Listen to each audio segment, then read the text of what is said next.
Bonsoir Monsieur Paquet et bienvenue à l'émission Studio 39. Bonsoir Jackie et merci de votre invitation. Monsieur Paquet, est-ce que vous pouvez vous présenter? Je m'appelle Michel Paquet, je suis natif, alors pas du territoire là initialement, mais pas loin. Je viens d'Angevillers. Et donc en 86, je suis venu m'installer à Zoufgane. Je suis rentré au conseil municipal de Zoufgane en 95. En 96, je suis devenu adjoint. En 2001, je suis devenu maire. 2002, vice-président de la communauté de communes. 2008, voilà, président de la communauté de communes. Et puis 2011, conseiller général. Au niveau professionnel, je suis quelqu'un du terrain. Je suis électromécanicien de métier. J'ai été formé à la SMAE à Trémery pendant 13 ans. Vous savez, quand je parle au monde ouvrier, je sais de quoi je parle. Je veux dire, j'ai fait les postes, j'ai fait les 3-8. Je veux dire, et quand je suis arrivé en 86 à la SMAE, on faisait 9 semaines d'affilée de nuit. Je viens de ce monde-là. Et aujourd'hui, j'habite donc toujours Zoufgane. Je suis marié, je dirais remarié. Donc j'ai 2 garçons, un de 23 ans, un de 15 ans et une fille qui a 12 ans. Alors durant cette émission, je vous propose de faire connaissance avec vous et avec la CCE dont vous êtes le président. Qu'est-ce que la CCCE?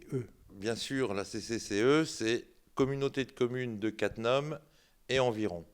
C'est un EPCI, c'est-à-dire un établissement public intercommunal. Et donc cet établissement public intercommunal a la même superficie que le canton de Cattenom. C'est donc une collectivité territoriale. Expliquez-nous la mission de la CCCE. La mission, je dirais les missions de la communauté de communes de Cattenom sont des missions que les compétences des communes leur donnent. C'est-à-dire qu'initialement, c'est les communes qui transfèrent leurs compétences à la communauté de communes pour que cette dernière puisse les exercer en lieu et place des communes. Alors si vous voulez des exemples, par exemple l'assainissement, initialement et au niveau de la loi, chaque commune doit s'occuper de l'assainissement. Eh bien, l'assainissement, chaque commune a pris une délibération et a transféré la compétence à la communauté de communes. Il en va de même pour la petite enfance, il en va de même pour la politique sportive et touristique, pour tout ce qui est travaux de voirie, d'enfouissement de réseaux, voilà, pour ne citer que ces domaines-là, bien qu'il y en ait d'autres. Alors qui compose la CCCE? La communauté de communes de Cattenom, aujourd'hui, se compose de 20 communes. C'est-à-dire qu'initialement, lorsque la centrale nucléaire s'est constituée en 1986, il y a le district qui s'est formé. Tout le monde connaissait plutôt le district. Et donc, toutes les communes n'avaient pas adhéré tout de suite, telles que Mondorf, mais Mondorf nous a rejoints en 1989. Il y a également Étanges-Grande, qui sont les derniers arrivés, qui nous ont rejoints en 2007. Donc, l'ensemble des 20 communes du canton de Cattenom compose la communauté de communes de Cattenom et environ. Comment sont choisis les conseillers communautaires? Les conseillers communautaires sont désignés par leurs conseils municipaux. Un vote se fait. Alors, bien sûr, on a une règle qui est assez particulière, et d'ailleurs, elle risque peut-être de devoir changer en 2014. Depuis la constitution de cette EPCI, de cette collectivité, quelle que soit la taille de la commune, chaque commune avait 2 délégués. Donc aujourd'hui, chaque conseil municipal mettait au vote 2 noms, et ces gens-là venaient représenter leur commune au sein de la communauté de communes. Mais pourquoi la règle va changer? Vous savez qu'aujourd'hui, et on l'a vécu sur l'année 2011, un peu la réforme des collectivités territoriales. Vous savez qu'on avait évoqué, le préfet avait évoqué la fusion de Cattenom avec par exemple la CC3F, ce qui ne s'est pas fait. Mais dans le même projet de loi, il est question de mettre en place une dose de représentation à la proportion du nombre d'habitants. C'est-à-dire, aujourd'hui on est 24 000 habitants, on divise ça par 20 et ça représente 1200. Donc toutes les communes qui seraient inférieures en nombre d'habitants à 1200 auraient un délégué, et toutes les communes qui seraient au-delà se partageraient le nombre de sièges restants. Deuxième problématique, c'est qu'aujourd'hui, la communauté de communes de Cattenom est constituée par ces 20 communes, ce qui représente 40 délégués. La loi prévoit que ce nombre devrait être de l'ordre de 33 à 35. Donc, en gros, si je veux un peu simplifier, ça voudrait dire que la commune de Étanges-Grande pourrait avoir entre 7 et 9 délégués. Cattenom pourrait en avoir entre 3 et 5. Volmerange-les-Mines et Entrange, chacun 2, et toutes les autres 1. Voilà. Donc, pour l'instant, on est en train d'y réfléchir, nous-mêmes, parce que si on met, de par notre règlement, une dose de proportionnel, on pourrait un peu échapper le fait d'appliquer la loi stricto sensus. La loi, l'État dirait, ben, voilà, maintenant il y a une dose de proportionnel, pour nous, ça nous va.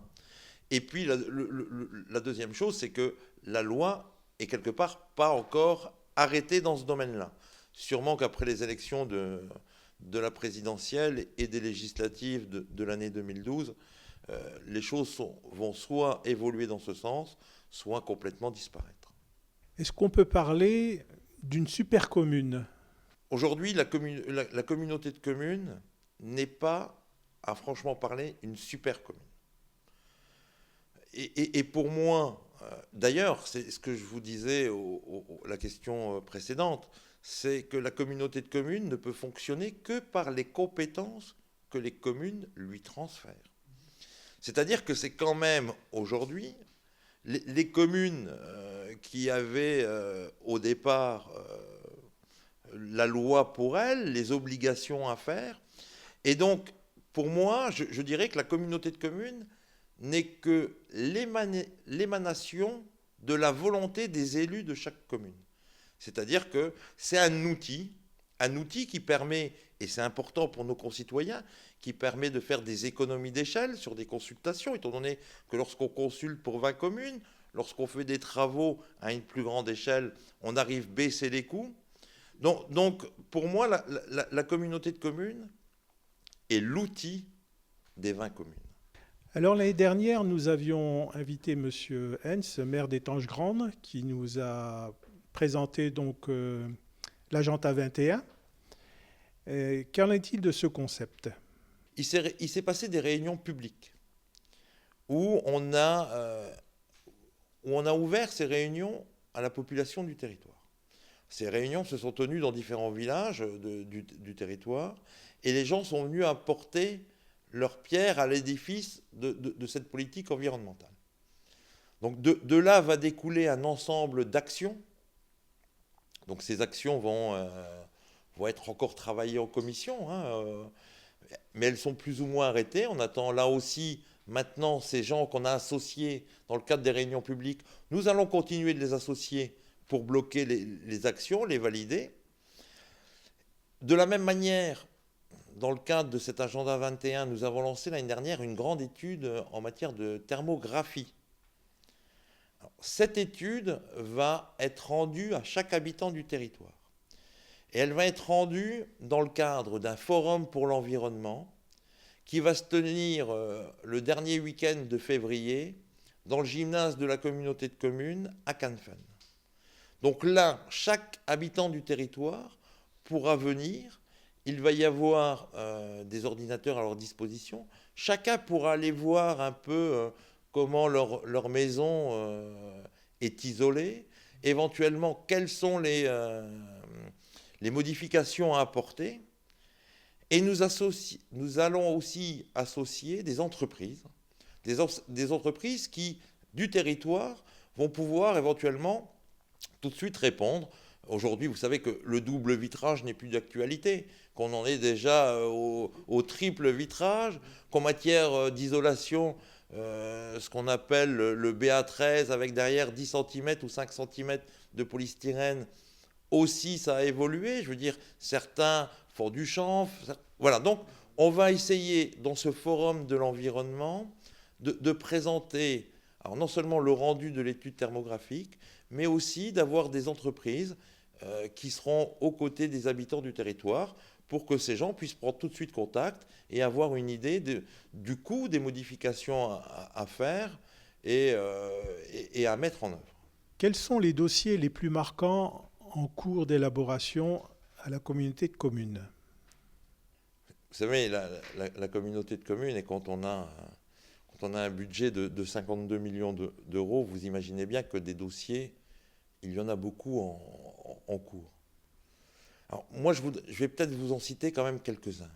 Alors, c'est peut-être pas dans l'ordre d'importance en matière d'investissement, mais je pense que dans l'époque de cette crise, le premier que je vais évoquer, ça va être la construction d'un centre intercommunal d'action sociale. Même si on a la chance de vivre à côté du bassin d'emploi qu'est le Luxembourg, on a quand même des gens en difficulté chez nous, ici dans le Nord-Mosellan, ici à la frontière du Luxembourg. Donc on va construire ce centre intercommunal d'action sociale où nous aurons des gens qui seront là pour guider les gens qui viendront nous trouver, pour les aider financièrement, pour les aider peut-être au niveau de dons ou d'une banque alimentaire, de les dépanner.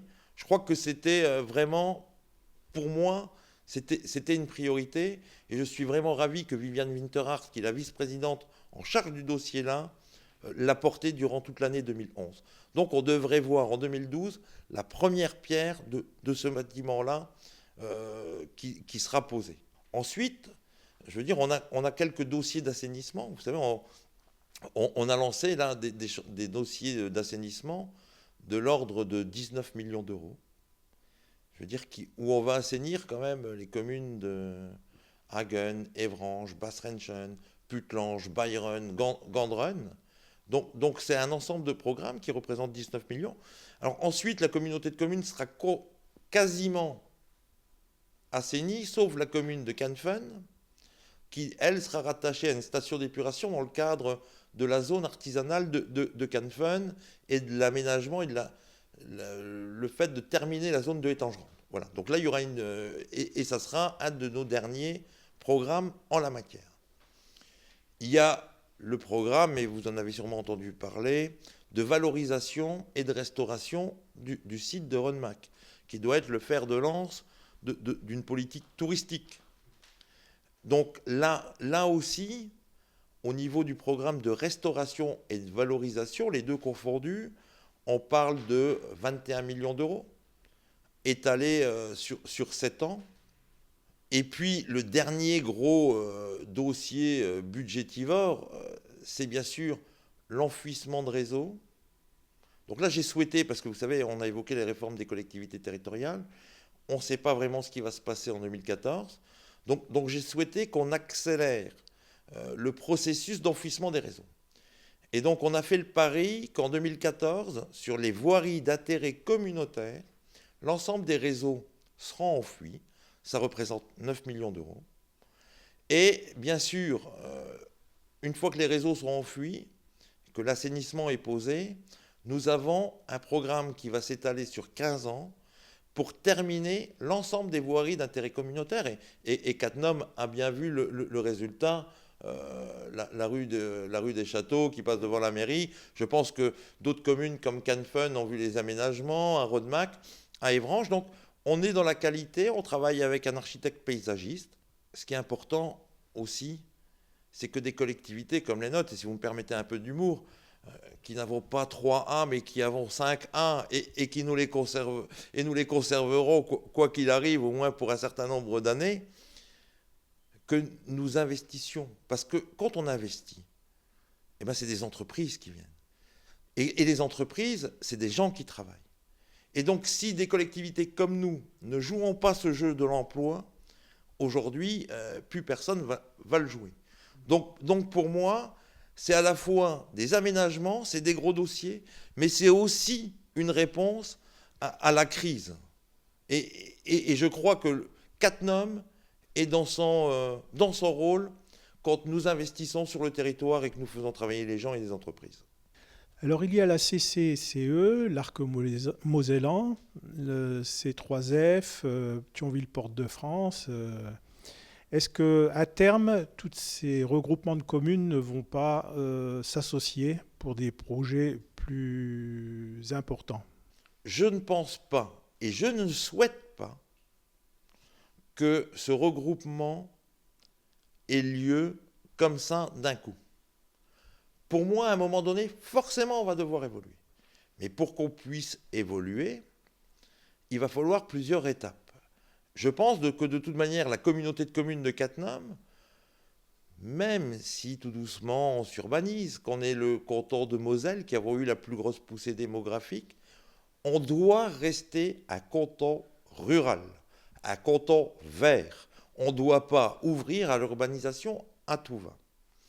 Et donc, pour moi, il doit y avoir des étapes. Et si un jour on doit arriver à ça, il y aura forcément, mais je parle toujours que en mon nom, il devrait y avoir un regroupement d'abord de la communauté de communes de Cattenom, de l'Arc mosellan et de Sierck.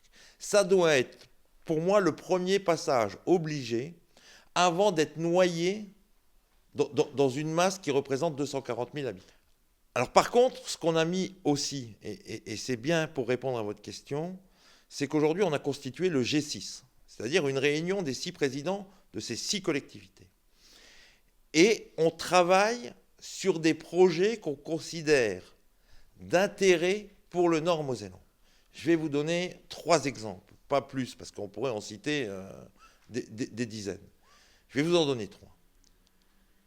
Il est important, par exemple, que l'aéroport de Illange soit défendu par l'ensemble du territoire du Nord mosellan. Je veux dire pourquoi ? Parce que si il n'y a pas une osmose au niveau des politiques du Nord mosellan, je veux dire, ces gros dossiers ne sortiront pas de terre. Et là aussi, vous savez, il y a plusieurs manières. Soit on est le voisin du Luxembourg et on est sa base résidentielle, soit on profite de l'énergie du Luxembourg pour nous-mêmes nous doter d'économies. Et moi, je suis plutôt dans l'ordre d'idée, de voir ce Nord mosellan se développer, constituer une économie, apporter des réponses, et à côté de ça, profiter du dynamisme du Luxembourg pour initier des projets sur ce territoire. Et donc, par exemple, le port d'Illange en est un. Le deuxième auquel je pense et auquel on doit être solidaire, vous voyez, je pars de Thionville, Port-de-France, et je vais aller dans la vallée de la Fensch. C'est l'histoire de Ulcos. Pourquoi Ulcos est important ? Ulcos, je ne sais pas si vous en avez entendu parler, c'est le système pour capter les gaz de la sidérurgie. Ça veut dire que si Ulcos voit le jour, tout ce qui est en train de se passer dans la vallée de la Fensch, où M. Mittal prend en otage un nombre de familles, veut supprimer la sidérurgie de la Moselle, et puis s'il supprime celle de la Moselle, celle du Luxembourg va aussi voler en éclats. Donc, je veux dire, Ulcos, à mon avis, est notre seule chance pour pouvoir conserver notre sidérurgie. Alors, je ne dis pas qu'on la conservera vitam aeternam, mais on va se donner une bouffée d'oxygène et du travail dans ce domaine-là pour les 15-20 ans à venir. Et en matière d'emploi, 15-20 ans, je veux dire, c'est très important. Et donc, Ulcos aussi, au niveau du G6, c'est un projet qui doit être porté. Et puis, je viendrai sur un dernier projet qui nous intéresse indirectement peut-être un peu plus. Vous savez que je le défends personnellement, c'est celui de l'abattoir. Quand on veut garder une étiquette rurale, on doit regarder nos éleveurs. Aujourd'hui, on a un problème spécifique. Il faut savoir que quelqu'un qui veut tuer un mouton doit aller jusqu'à Sarrebourg. Je veux dire, quand on parle d'agenda 21, je veux dire, imaginez avec une bétaillère, un tracteur, de partir de Cattenom ou de Zoufgen ou de Canfun avec votre bétaillère, emmenez votre bête, combien de temps un agriculteur perd, combien de temps il est sur les routes et tout ça. Donc, moi je pense qu'on doit privilégier les circuits courts. Et donc, dans le Nord mosellan, nous devrions pouvoir mettre en place un abattoir. Alors aujourd'hui, vous savez qu'une association d'agriculteurs s'est lancée pour un peu mesurer le tonnage. Donc, ils ont fait 2 réunions, Cattenom, Sierck, qui vont aller aussi sur les autres territoires du G6. Aujourd'hui, on en est à peu près à 550 tonnes. Et pour que l'abattoir puisse voir le jour, il faut avoir environ 1300, 1400 tonnes. Donc, vous voyez que sur 2 territoires, on n'en est pas loin. Et je crois qu'on a une chance. On a une chance parce que aujourd'hui, c'est aussi une autre manière de faire de l'agriculture. Vous savez, on a beaucoup d'agriculteurs qui s'installent, de jeunes, qui n'ont pas suffisamment de terrain pour s'installer. Donc, ils sont obligés de diversifier. Je veux dire, certains font des jus de pommes, d'autres font des moutons, d'autres font de la chèvre, du fromage de chèvre. Pour moi, il faut absolument qu'on mette en place, dans le Nord-Mosellan, l'abattoir, mais pas seulement, une chambre de maturation. Aujourd'hui, à Sarrebourg, les agriculteurs peuvent laisser la viande reposer que 2 jours. Pour qu'on ait une viande de qualité, il faut au moins qu'elle repose entre 8 et 10 jours. Mais pour ça, il faut des locaux suffisants pour pouvoir accueillir suffisamment longtemps chaque viande. Donc, avoir ici notre abattoir, notre chambre de maturation, notre atelier de découpe. C'est important d'avoir l'atelier de découpe, que les agriculteurs puissent venir chercher ou que le particulier puisse venir chercher un produit fini où on a une traçabilité, un magasin de vente. On a la chance que dans le Nord-Mosellan aujourd'hui, nous avons le président du Conseil général. On a la chance que dans le Nord-Mosellan, nous avons Philippe Tarillon, qui est le chef de l'opposition au Conseil général. Donc forcément, quand le G6, à un moment donné, est d'accord sur quelque chose, forcément, lorsque ce dossier arrive au Conseil général, tout le monde sera d'accord, vu que les différents patrons ou de la majorité départementale ou de l'opposition départementale auront été à la base du projet. Et puis sur ce projet spécifique, on a encore une dernière chance. Il y a M. Nozal qui est de Thionville, qui est donc boucher de métier et qui est le chef, entre guillemets, de la chambre de l'artisanat, quoi. Donc aujourd'hui, on a sur ce territoire des atouts. Ces atouts, en 2014, on ne sait pas si on les aura encore parce que les cartes seront redistribuées. Donc on a plus que 2 ans et demi pour avancer sur ce dossier, mais aussi sur les autres, parce que les atouts qu'on a là sont aussi valables pour les autres dossiers. Donc pour moi, on a une carte à jouer, et si on ne la joue pas, on n'aura pas du tout été bon.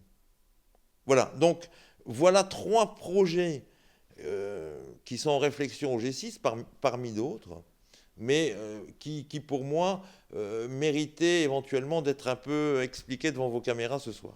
Donc face caméra, je vais vous demander de présenter vos vœux aux téléspectateurs. Monsieur Paquet, à vous le micro. Donc, mesdames, messieurs, en ce début d'année 2012, dans ces conditions un peu difficiles, tout d'abord, je vous encourage à garder espoir. En tous les cas, sur ce territoire, sachez que vous avez des élus vigilants. Mais pour que tout aille bien, il faut la santé. Donc, mes chers amis, si vous le voulez bien, pour 2012, permettez-moi de vous souhaiter d'abord une bonne santé et que 2012 se passe bien. Bonne année à vous tous et à vos familles. Donc, Monsieur Michel Paquet, merci beaucoup pour votre participation à l'émission de Studio 39. Je vous présente également les vœux de l'équipe donc d'enregistrement de cette émission pour vous et votre famille. Bonsoir. Merci beaucoup.